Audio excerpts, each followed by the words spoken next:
सांप की सवारी करने वाले मेंढक। सालों पहले एक राज्य बसा हुआ था। उस राज्य में एक बड़ा सा सांप रहता था।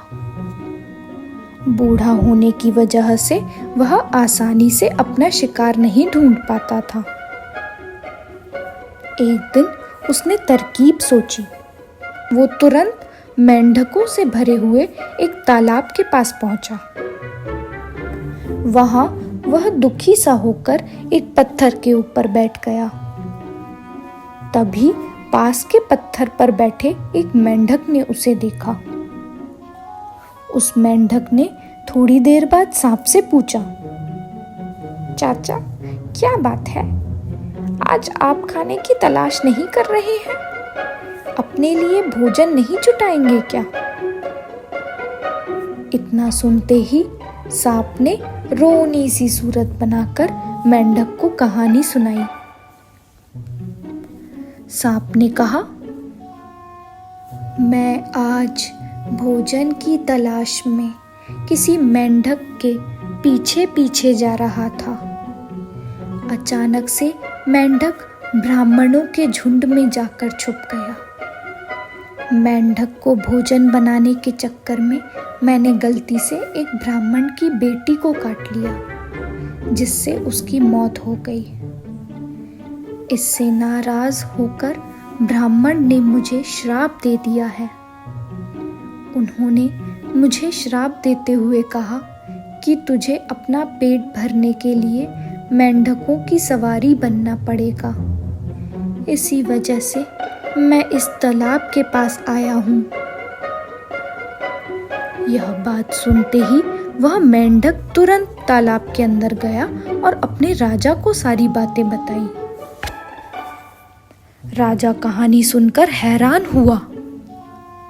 पहले तो उसे बिल्कुल भी यकीन नहीं हुआ, लेकिन कुछ देर सोच विचार करने के बाद मेंढकों का राजा तालाब से बाहर निकलकर एकदम कूदते हुए सांप के फन पर जाकर बैठ गया। राजा को ऐसा करता हुआ देख अन्य मेंढकों ने भी ऐसा किया। सांप समझ गया था कि मेंढक अभी मेरी परीक्षा ले रहे हैं। सांप बिना विचलित हुए आराम से सबको अपने फन पर कूदने दे रहा था और उन्हें घुमा रहा था। इसके बाद मेंढकों के राजा ने कहा, जितना मजा मुझे सांप की सवारी करके आया, उतना मुझे आज तक किसी की सवारी करके नहीं आया। मेंढकों का भरोसा जीतने के बाद अब धीरे धीरे सांप रोज मेंढकों की सवारी बनने लगा। कुछ दिन बाद चतुर सांप ने अपने चलने की गति और धीमी कर दी। यह देखकर मेंढकों के राजा ने पूछा, तुम्हारी चाल इतनी धीमी क्यों है?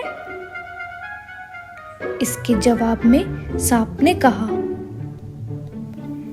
एक तो मैं बूढ़ा हूं और ब्राह्मण के श्राप की वजह से बहुत दिनों से भूखा हूं।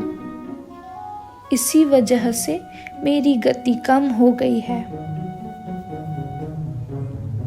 इतना सुनते ही राजा ने कहा, तुम छोटे छोटे मेंढक खा लो।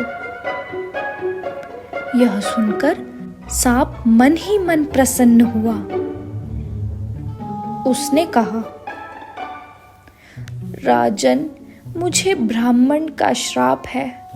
मैं मेंढक खा नहीं सकता हूँ, लेकिन अगर आप कहते हैं तो मैं खा लेता हूँ। ऐसा करते करते वह रोज छोटे छोटे मेंढक खाने लगा और तंदुरुस्त हो गया। अब सांप को रोज बिना किसी मेहनत के खाना मिल रहा था। सांप काफी प्रसन्न था। मेंढक सांप की चाल अब तक नहीं समझ पाए थे। मेंढक के राजा को भी सांप की इस साजिश की भनक नहीं लगी। होते होते एक दिन सांप ने मेंढक के राजा को भी खा लिया और तालाब में रहने वाले सारे मेंढकों के वंश का नाश कर दिया।